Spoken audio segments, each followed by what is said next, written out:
नमस्कार कवठे महांकाळकरांनो, आपल्या सर्वांच्या विश्वासाने माळी कन्स्ट्रक्शन घेऊन आला आहे आपल्या भागातील अत्याधुनिक fully automatic stone crusher plant Mahankali stone crusher आता तुमच्या सेवेत। इथे मिळणार उत्कृष्ट दर्जाचे material, wash sand, plaster sand, crush sand, VSI 20 mm, 10 mm आणि 6 mm, 20 मिमी खडी, GSB खडी। आता तुमच्या कन्स्ट्रक्शन साइट साठी सर्व मटेरियल एकाच ठिकाणी उपलब्ध। प्लांट पर्यंत येण्यासाठी प्रशस्त रस्ता आणि मटेरियल घरपोच सुविधा देखील उपलब्ध। उत्तम गुणवत्ता, योग्य दर आणि वेळेवर डिलिव्हरी। आजच संपर्क करा 72 49 71 1800 आणि 70 30 58 1800। पत्ता नांगोळे, तालुका कवठे महांकाळ। तुमच्या बांधकामाला मजबूत आधार देणारं विश्वासाचं नाव महांकाली स्टोन क्रशर। शेतकऱ्यांचे वाटोळे करण्याचा शासनाचा डाव, बाजार समितीचे विभाजन 100% राजकीय हेतूने। माजी मंत्री अजितराव घोरपडे यांचा सनसनीत आरोप। सांगली कृषी उत्पन्न बाजार समितीच्या त्रिभाजनाला सभेमध्ये कडाडून विरोध। सांगली कृषी उत्पन्न बाजार समितीचे कवठे महांकाळ व जत येथे स्वतंत्र उपबाजार समित्या स्थापन करून त्रिभाजन करण्याच्या शासनाच्या निर्णयाला बाजार समितीच्या तातडीच्या सर्वसाधारण सभेत कडाडून विरोध करण्यात आला।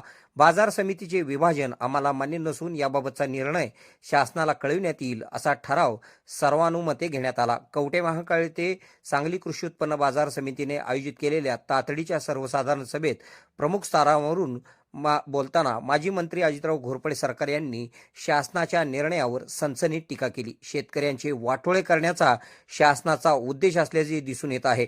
बाजार समितीचे विभाजन करण्याचे सध्याचे प्रयत्न 100% राजकीय आहेत असा गंभीर आरोप घोरपडे यांनी केला। यापूर्वीही सांगली कृषी उत्पन्न बाजार समिती विभक्त करण्याचा निर्णय घेण्यात आला होता, मात्र त्यावेळचा हेतू वेगळा होता व त्या निर्णयावर आम्ही सर्वोच्च न्यायालयातून निर्णय आणला होता असे घोरपडे यांनी स्पष्ट केले। सध्या सुरू असलेले बाजार समिती विभाजनाचे प्रयत्न राजकीय हेतूने प्रेरित असल्याचा आरोप देखील घोरपडे यांनी केला। शेतकऱ्यांनी व कार्यकर्त्यांनी यापुढे सावध राहणे गरजेचे आहे। राष्ट्रीय बाजार समितीला पंजाब व हरियाणा येथील शेतकऱ्यांनी कडाडून विरोध केला होता, तोच विषय आता या ठिकाणी आणण्याचा प्रयत्न सुरू आहे असे मत देखील अजितराव घोरपडे यांनी व्यक्त केले। देशातील सार्वजनिक क्षेत्रात शासनाचा हस्तक्षेप करण्याचे संपल्यानंतर आता शेतीच्या सार्वजनिक क्षेत्रात हस्तक्षेप करण्याचे काम शासनाने सुरू केले आहे अशी टीका करीत यापुढील काळात शेतीमालावर कमिशन मिळवण्याचे काम केले जाणार आहे असा घणाघाती आरोप देखील घोरपडे यांनी केला। दरम्यान कवठे महांकाळ येथे झालेल्या सांगली कृषी उत्पन्न बाजार समितीच्या तातडीच्या सर्वसाधारण सभेत कवठे महांकाळ व जत येथे स्वतंत्र उपबाजार समिती स्थापन करण्याबाबत सांगली जिल्हा उपनिबंधकांकडून आलेल्या नोटिसीवर सविस्तर चर्चा करण्यात आली। यानंतर बाजार समितीचे विभाजन करण्यास विरोध करण्याची अंतिम भूमिका निश्चित करण्यात आली। उपस्थित सर्व संचालक व सभासदांनी या निर्णयाला विरोध दर्शविला। कवठे महांकाळ व जत हे दोन्ही तालुके पूर्वीपासून दुष्काळी असून बाजार समितीच्या विभाजनामुळे या भागातील शेतकऱ्यांवर अन्याय होऊ नये यासाठी सर्वांनी एकत्रितपणे विरोध करण्याचा निर्णय घेतला। सभेत अहवाल वाचन बाजार समितीचे सचिव महेश चव्हाण यांनी केले। यावेळी या सभेला माजी मंत्री अजितराव घोरपडे सरकार, सांगली जिल्हा मध्यवर्ती बँकेचे संचालक सुरेश भाऊ पाटील, माजी आमदार विक्रमसिंह सावंत, शिवसेना जिल्हाध्यक्ष बजरंग भाऊ पाटील, सभापती दादासाहेब कोळेकर, उपसभापती वामन कदम, सभापती महेश पवार, टीव्ही आबा पाटील, शिवसेनेचे नेते दिनकर पाटील, पंचायत समिती सदस्य दिलीप झुरे, रवी किरण घागरे, मार्केट कमिटीचे सभापती आनंदराव नलावडे, उपसभापती रावसाहेब पाटील यांच्यासह संचालक व सभासद कार्यकर्ते उपस्थित होते। यावेळी माजी मंत्री अजितराव घोरपडे सरकार यांनी केलेले भाषण पुढे पाहूया। KK मराठी न्यूज साठी कवठे महांकाळ। सर्व सभासदांची, संचालकांची आणि हितचिंतकांची आमसभा अशा ठिकाणी शासनाच्या आदेशाप्रमाणे करण्यात आली आहे। कारण तुम्हाला समजतं आणि या कारणास्तव जर काही शेतकऱ्यांच्या हरकती असतील तर त्याची नोंद घेण्यासाठी म्हणून आजची सभा आहे। अशाच पद्धतीचा एक प्रयत्न यापूर्वीही एकदा सांगली कृषी उत्पन्न बाजार समितीच्या बाबतीत झालेला होता. आपले 10 वर्षाच्या 2006 साली तो प्रयत्न झाला. म्हणजे 20 वर्ष जवळजवळ होत आहे. त्यावेळेला हा प्रकार मान्य नसल्यामुळं आपल्याला सुप्रीम कोर्टापर्यंत जावं लागलं आणि सुप्रीम कोर्टातून शेवटी निकाल आणला की अशा पद्धतीचं विभाजन शेतकऱ्याला जर मान्य नसेल तर ते करणं योग्य नाही. आज पुन्हा हे प्रयत्न चालले, परंतु त्या प्रयत्नात आणि ह्या प्रयत्नात मात्र नक्की फरक आहे. आता चालू असलेले प्रयत्न 100% राजकीय आहेत आणि त्यामुळं शेतकऱ्यांनी आणि कार्यकर्त्यांनी सावध राहणं अत्यंत गरजेचं आहे. आज एक नवीन विषय पुढे येतोय, राष्ट्रीय बाजार, ज्याला पंजाबच्या, दिल्लीच्या, हरियाणाच्या शेतकऱ्यांनी कडाडून विरोध केला. तोच विषय पुन्हा या ठिकाणी आणण्याचा प्रयत्न. माझ्या दृष्टीने तर देशातील जी सार्वजनिक क्षेत्र आहे ती हस्तक्षेप करण्याची पूर्णपणे संपल्यानंतर आता शेतीच्या सार्वजनिक क्षेत्रात हात घालण्याचं काम हे शासनाने सुरू केले असं मला व्यक्तिगत वाटते. मोठ्या प्रमाणावर शेतमालाच्या प्रक्रिया आणि विक्री मधलं कमिशन. आता कमिशनचा अर्थ फार व्यापक आहे. कमिशन म्हणजे आपल्या मार्केट कमिटीत सुद्धा काही दलाल आहेत, तेही कमिशनच घेतात, पण ते मेहनतीचं कमिशन घेतात. हे राजकीय कमिशन इथनं पुढच्या काळात या शेतीमालावरच्या विक्रीवर घेतलं जाण्याची शक्यता या सगळ्या प्रकारातून वाटायला लागली. त्यामुळं एक तर देशात महागाई भडकणार आणि त्या महागाईतला कुठलाही पैपावण्याचा वाटा हा शेतकऱ्याला मात्र मिळणार नाही, अशी अवस्था एकूण शेतमालाच्या विक्रीच्या दृष्टीने या देशात निर्माण होणार आहे. म्हणजे शेतात राबणारा शेतकरी, विक्री होणार सरकारने ठरवून दिलेल्या देशातील मार्केट कमिटी मार्फत आणि त्यातला लाभ मात्र काही व्यापाऱ्यांना आणि विशेषतः एका राजकीय पार्टीला मिळणार आहे. त्याचा अभ्यास पूर्ण झाला. किती कडव्या पद्धतीने पंजाबच्या आणि हरियाणाच्या शेतकऱ्यांनी या गोष्टीला विरोध केला होता हे आपण जवळून पाहिलंय.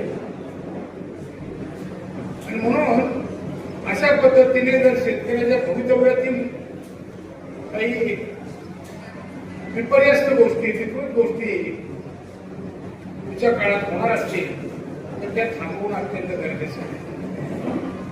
विशेषतः महाराष्ट्रात हा अनेक पिकं निर्माण करणारा प्रदेश आहे आणि या पिकं निर्मितीच्या बाबतीत शासनाने कुठे मदत केली आहे असं नाहीये. हे शेतकऱ्यांनी स्वतःच्या कष्टातून उभं केलं. द्राक्ष हे पीक वाढवण्यासाठी शासनाने काही फारशी मदत केलेली नाही. शेतकऱ्यांनी निरनिराळ्या गोष्टीचा अभ्यास करून, निरनिराळ्या ऋतुमानाचा अभ्यास करून आणि एक विशिष्ट पद्धत त्यावेळेला अंमलात आणून हा द्राक्ष बागांच्या उभारणीचा कार्यक्रम शेतकऱ्यांनी हातात घेतला आणि त्याची विक्री या मार्केट कमिट्यांच्या माध्यमातून व्हायला लागली. त्यातला सगळ्यात महत्वाचा टप्पा म्हणजे या द्राक्षाचा बेदाणा तयार करण्याचं काम याच राज्यातील काही कर्तबगार शेतकऱ्यांनी केलं आणि त्याची फार मोठ्या प्रमाणावर विक्री देशभर व्हायला लागली आणि त्यामधून 2 पैसे ज्यादा अधिकचे शेतकऱ्यांना मिळायला लागले दलालांना मिळायला लागले, त्यानंतर काही व्यापाऱ्यांना मिळायला लागले. अशा पद्धतीने उत्पन्नाची बाजू वाढत गेली. मार्केट कमिटीचंही उत्पन्न त्याच्यामुळे वाढलं. काही आकडे मागच्या काळातील आपल्याला पाहायला मिळतील. प्रचंड मोठ्या प्रमाणावर द्राक्षाच्या बेदाण्याची विक्री आपल्या राज्यात होत होती आणि त्यामधून मार्केट कमिटीचं उत्पन्न प्रचंड मोठ्या प्रमाणावर वाढलं होतं. केवळ मार्केट कमिटीचं उत्पन्न वाढावं हे आपला उद्देश नाहीये, परंतु त्यामधून एक चांगल्या पद्धतीचा स्थिर असा व्यवसाय या राज्यात उभा राहिला होता. थोडस निसर्गाने कराठी मारली आणि त्याच्यात धोका निर्माण व्हायला लागला, म्हणून काही प्रमाणात शेतकरी याच्यापासून बाजूला गेले. परंतु त्यात सुद्धा जर मार्केट कमिटीने काही निर्णय घेतले असते आणि विशेषतः कोल्ड स्टोरेजची उभारणी मोठ्या प्रमाणावर झाली असती तर ही पाळी आली नसती असं मला व्यक्तिगत वाटतं. म्हणून या पुढच्या काळात ज्याच्यातून 2 पैसे जास्त शासनाला मिळत आहेत, शासनाच्या एखाद्या विभागाला मिळत आहेत, शेतकऱ्याला मिळत आहेत, त्या व्यवसायाची पूर्ण सोय करणे हे अत्यंत गरजेचं आहे. आणि ही बेदाण्याची सोय ही देशात दुसरीकडे कुठं नाही, फक्त महाराष्ट्रात आहे. कदाचित विक्रीचे आकडे हे शासनाने पाहिले असावे. आता हात मारण्यासारखा विभाग हात राहिला. एवढं मोठं उत्पन्न विक्रीसाठी सार्वजनिक ठिकाणी येत असेल तर त्या विक्रीवर निर्बंध आणले पाहिजे आणि त्यातील काही वाटा हा बेकायदेशीररित्या शासनाला किंवा शासनाचा हस्तक असणाऱ्या व्यापाऱ्यांना मिळावा अशा पद्धतीची अपेक्षा ठेवून त्याची सोय म्हणून काय करायला पाहिजे तर हा व्यापार सगळा बेदाण्याचा हा एकतंत्री पद्धतीने व्हावा. म्हणून तो शासनाने निर्माण केलेल्या एकतंत्री अंमलाखाली असणाऱ्या मोठ्या मार्केट कमिटीकडे म्हणजे देशव्यापी मार्केट कमिटीकडे जावा आणि त्या माध्यमातून त्याची विक्री आणि मग ती विक्री देशात होईल, परदेशात होईल. परदेशात झाली तर शासनाला विकायला फारच मोठं धोरण सापडलं. असा त्याचा विस्तार केला जाईल.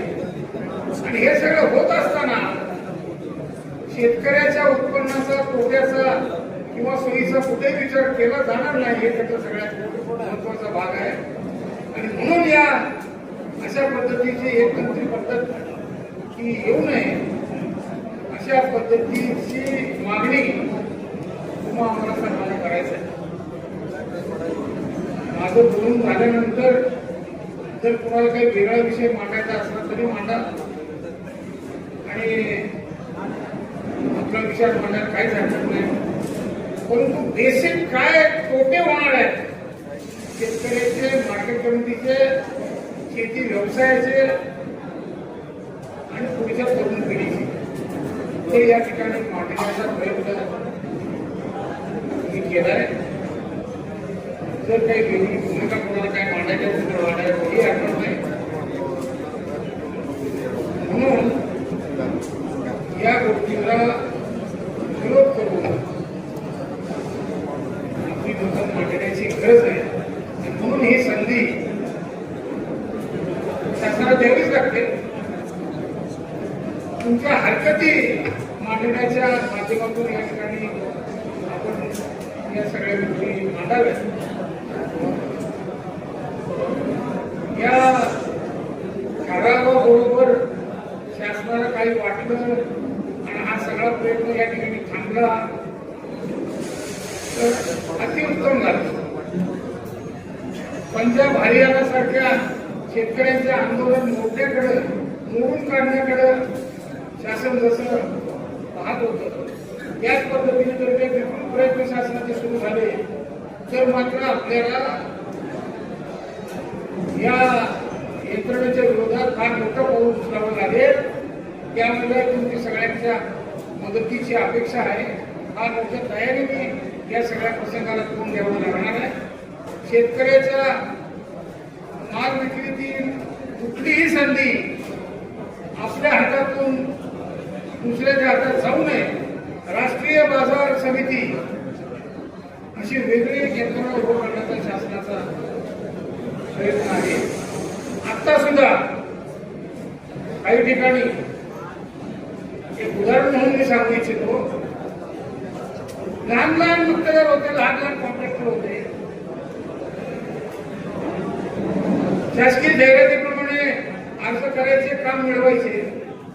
त्याच्यात सुद्धा शासनाने बदल केला आहे आणि जास्तीत जास्त मोठं कॉन्ट्रॅक्ट एकदम एखाद्या तालुक्याचा अखंड नळ पाणी पुरवठा, तालुक्याच्या अखंड सगळ्या योजनांचा एकत्रितपणे केंद्र काढण्याची पद्धत ही एवढ्यासाठी झाली की तुमच्या आवाक्यात काही राहू नये, तुमच्या आवाक्याच्या बाहेर गेलं पाहिजे सगळं. आणि मग शासनाने निर्माण केलेले जे मोठे दलाल आहेत त्यांना शासनाने मदत करत असते, त्यामुळे त्यांच्या आवाक्यात ते राहणार आहे. अशी पद्धत त्या कॉन्ट्रॅक्टिंग साठी या बाजारात येऊ नये ही खऱ्या अर्थाने काळजी घेण्याची महत्वाची बाब आहे. आणि म्हणून हे प्रयत्न करावे लागणार. मागील वेळेला जे काही सुप्रीम कोर्टापर्यंत गेलो आणि निकाल जाऊन आणला त्यावेळेला विशेषतः तालुक्यांनी फार चांगली मदत केली. याही कुठून काळात आपल्याला काय काय करावं लागते ते आता परमेश्वरालाच माहिती आहे. परंतु चिकाटीने हे प्रयत्न करावे लागणार आहे. त्याच्यासाठी तुम्ही आम्ही सगळ्यांनी सज्ज राहणं गरजेचं आहे. त्यातली ही पहिली पायरी आहे की हे आम्हाला मान्यच नाही, हे शासनाला कुठेतरी कळवलं पाहिजे. आता मुद्दा माझा मांडून झाला, परंतु बघायचा हात करून तुम्ही या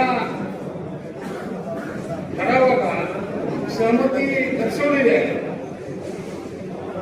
आता प्रत्येक सोसायटीचा एक व्यक्ती लेखी ठराव प्रत्येक सोसायटीचे या ठिकाणी आलेच असं माहिती आहे. जे राहिले असतील तर ते जास्तीत जास्त उद्यापर्यंत पोहोचवण्याची व्यवस्था करा. जत तालुक्याने जत मार्केट कमिटी, कवठेमंकाळ तालुक्याने कवठेमंकाळ मार्केट कमिटी आणि मिरज तालुक्याने मिरज मार्केट कमिटी हे ठराव आणून पोच काढण्याची आणि पोच घेऊन जाण्याची व्यवस्था करावी. ते ठराव नंतर सांगलीला एक दिवसाच्या अंतराने एकत्र करण्याची व्यवस्था करा. आणि ते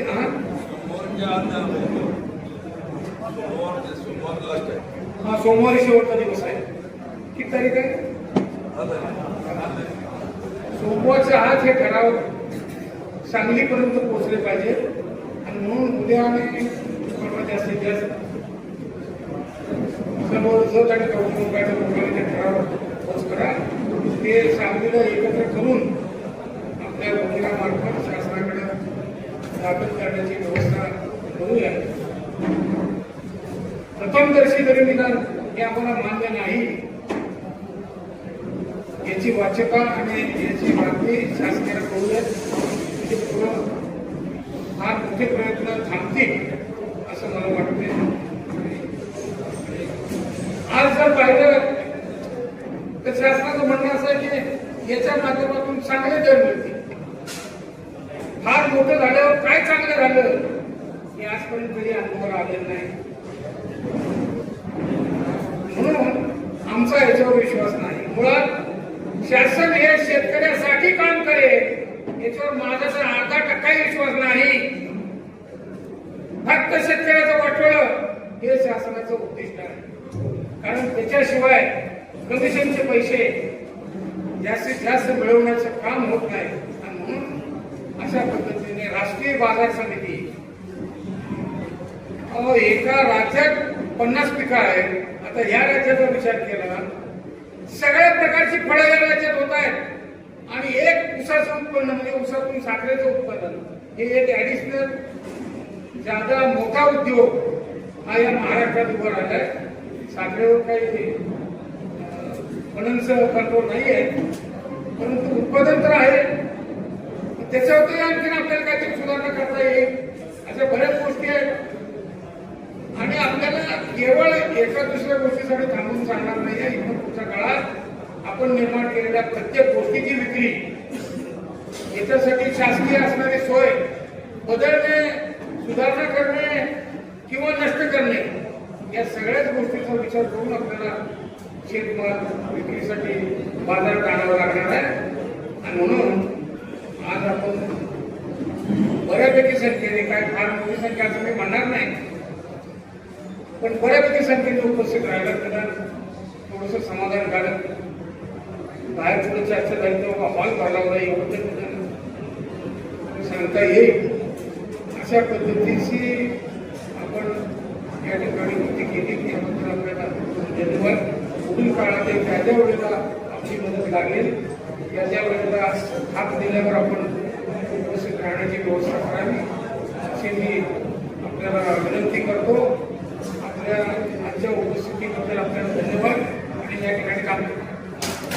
खुश खबर, मूळव्याधीचे आधुनिक उपचार आता आपल्या कवठेमहांकाळ शहरामध्ये उपलब्ध. सुविधा, आधुनिक लेझर मशीन, दुर्बिणीतून तपासणी, ऍडमिटची गरज नाही. पोट विकार, बुद्ध विकार यावर आयुर्वेदिक उपचार व सल्ला. मूळव्याधी, शर, भगंदर, पायलोनायडल, सायनस यावर लेसर व आयुर्वेदिक खात्रीशीर उपचार. हार्निया, अपेंडिक्स, कान, नाक, घसा व स्त्रीरोग चिकित्सा, गर्भाशय काढणे इत्यादी सुविधा आता आपल्या कवठेमहांकाळ शहरामध्ये डॉक्टर आलमगीर मुजावर यांच्या आशीर्वाद हॉस्पिटलमध्ये उपलब्ध. आमचा पत्ता दत्त मंदिर, जुना Agalgaon road, Kolekar petrol pump शेजारी, कवठेमहांकाळ.